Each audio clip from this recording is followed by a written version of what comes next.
Introduction. Au Tibet, on dit que la maladie ne vient pas par hasard. Elle est conditionnée par toute l'existence précédente. Ainsi, soigner une maladie revient à changer le destin et à purifier le karma. Les raisons de la maladie sont les suivantes.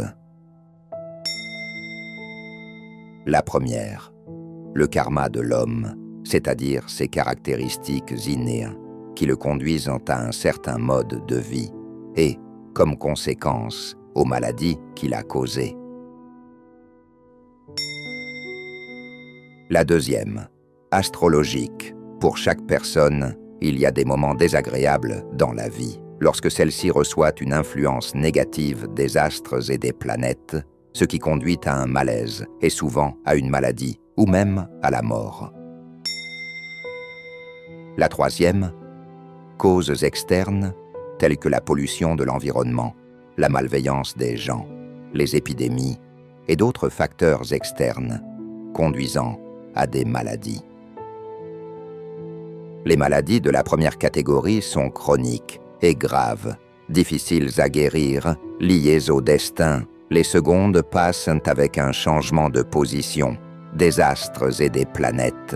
Les troisièmes sont fugaces et, si elles ne conduisent donc pas à des conséquences irréversibles, elles disparaissent.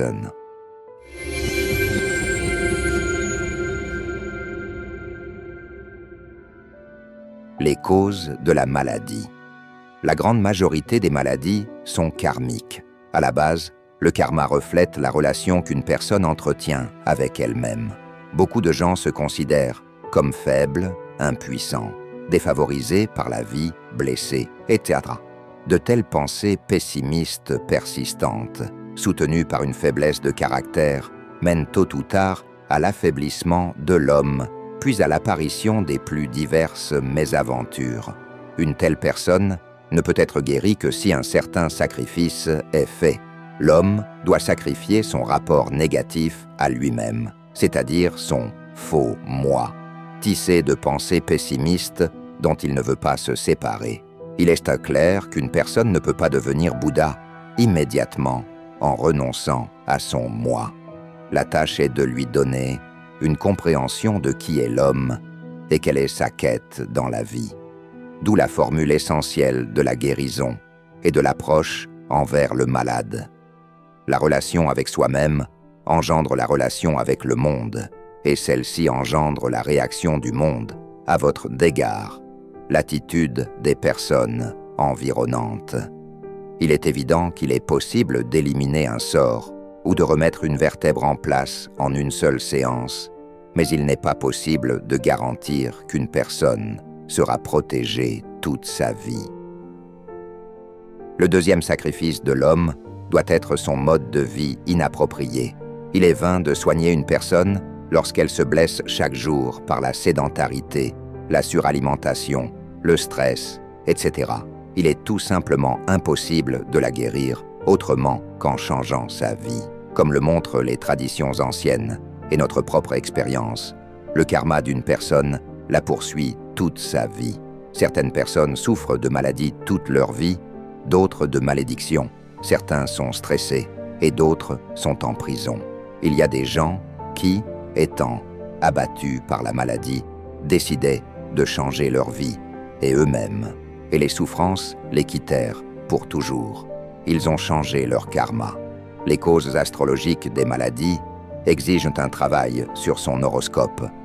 Au Tibet, aucune maladie sérieuse n'est traitée sans prendre en compte les prédictions astrologiques, sans choisir le moment et la méthode d'intervention appropriée. Le troisième facteur externe dépend des deux premiers. Si une personne est faible, elle sera sujette aux maladies, aux agressions et au stress des gens qui l'entourent. Une personne forte peut également souffrir de son excessive franchise, d'un trop grand sens du devoir et de raisons similaires.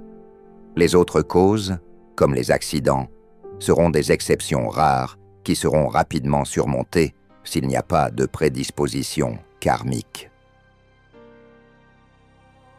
La purification des facteurs externes négatifs doit se faire en permanence, comme une personne effectue quotidiennement des procédures d'hygiène.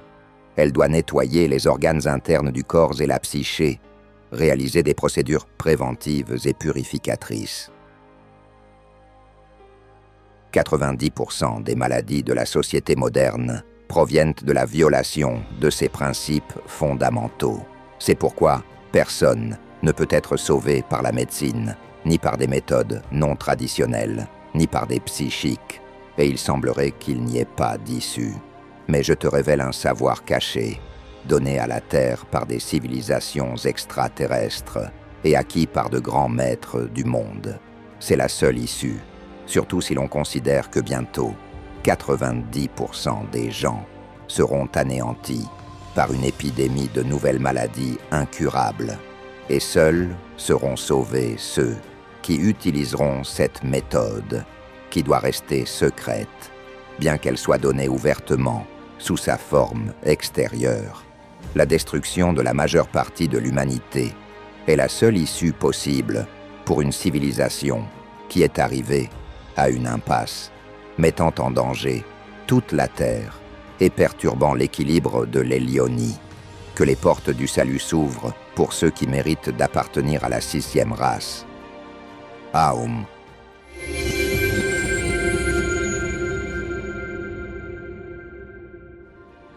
Changer la conscience et la vie d'une personne en quelques séances est impossible.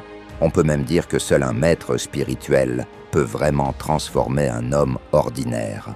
Ou alors, la personne elle-même doit être prête à cela. Cependant, nous savons qu'une personne peut changer de manière significative ou même à l'encontre de son désir dans un nouvel environnement ou collectif, car l'homme est un produit de l'environnement naturel et social. Si un enfant vit avec des animaux, il deviendra semblable à eux, mais il ne sera pas un homme. La solution au problème réside dans la création d'une communauté, puis d'une église fondée sur des connaissances ésotériques, une communauté de guérisseurs formant un égrégore et méditativement liée à la haute force divine, possédant de véritables méthodes de guérison et capable de réaliser les principes de la guérison spirituelle, créant ainsi des conditions propices à la purification, au changement de la vie et de la conscience des gens. Rappelle-toi l'Évangile, Christ guérissait les gens, mais il ne pouvait pas sauver beaucoup d'entre eux. Lorsque les apôtres commencèrent à créer des églises et à transmettre la force du Saint-Esprit qui était descendu sur eux, beaucoup furent sauvés. Maintenant, les églises du christianisme sont mortes, car il n'y a plus en elles de personnes guidées par le Saint-Esprit. Bouddha parlait également des 3 joyaux, le maître spirituel, l'enseignement et la communauté spirituelle. Tu en as déjà 2. Maintenant acquiers également le 3e, qui t'est donné. Le Saint-Esprit accorde à chacun d'entre vous différentes capacités. Clairvoyance, force de la parole bienveillante, force de la prière. Chaque élève de l'école doit étudier son domaine. Yoga, danse, phytothérapie, etc. Car étudier chaque domaine n'est pas simple. L'école spirituelle offrira des connaissances secrètes et protégera ses dévoués. C'est ici que l'on peut rapidement maîtriser le grand savoir et recevoir la grâce de la puissance divine.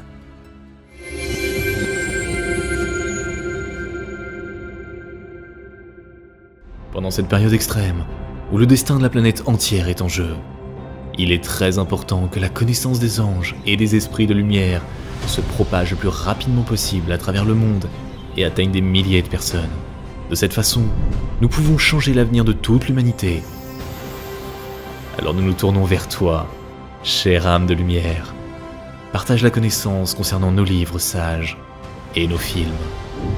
Partage les liens vers des vidéos ou des dessins animés. Tout cela est disponible et gratuit. Invite les femmes à des pratiques individuelles, des webinaires et des séminaires, et le grand esprit de lumière t'aidera, à toi et à ta famille, en dirigeant une énorme quantité d'énergie pour réaliser tous tes désirs.